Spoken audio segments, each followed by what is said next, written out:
Alright, Assalamualaikum dan selamat sejahtera semua. Okay, so hari ini 7/4/2025. Seperti biasa, kalender ekonomi yang terdapat pada hari ini. So, ini adalah catalyst yang terdapat pada hari ini. Dan tiada banyak catalyst, terutamanya pada hari Isnin semalam. So, apa yang berlaku adalah kita hanya fokus kepada pasaran seperti biasa.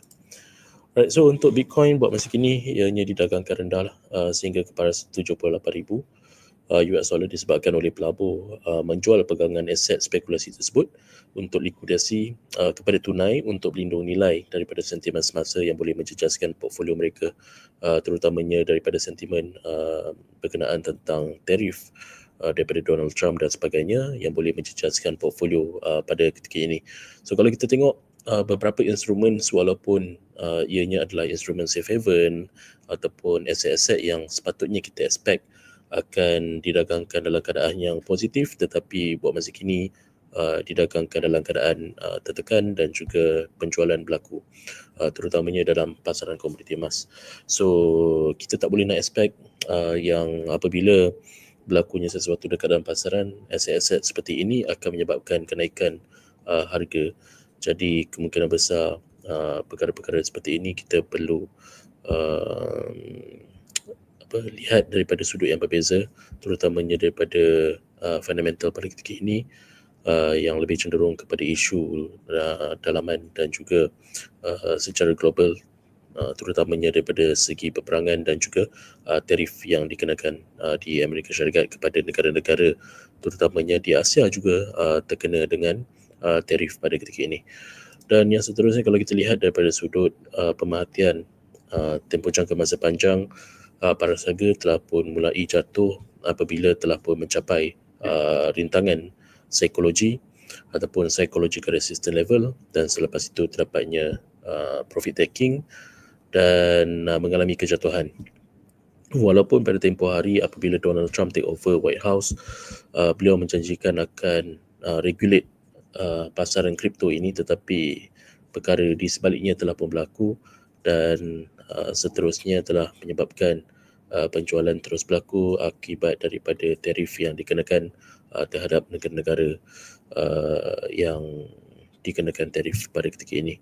Jadi walaupun Bitcoin tiada kena-mengena dengan tarif tersebut, tetapi pelabur merasakan ketakutan di dalam pasaran dan menyebabkan mereka orang panggil risk off mode pada ketika ini. So all assets and liquidation akan pergi kepada safe haven asset.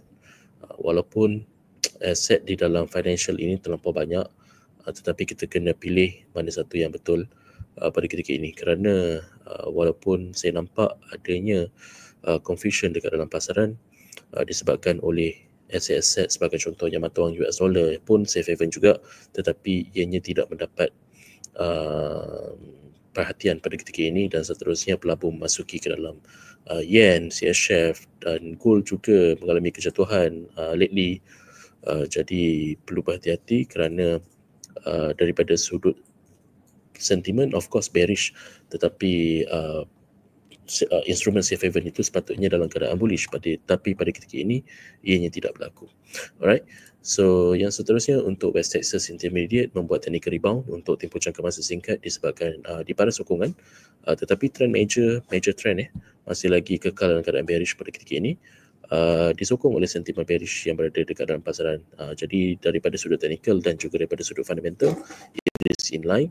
So what we should expect, the trend will continue or persist to the downside for a longer period of time. So this is just a short-term rebound to the upside, and on the monthly chart, Bollinger Japan dalam keadaan squeeze. So next kita akan expect akan adanya expansion dekat dalam Bollinger Japan, dan kemungkinan besar trend akan meneruskan kejatuhan lanjutan ke paras yang lebih rendah.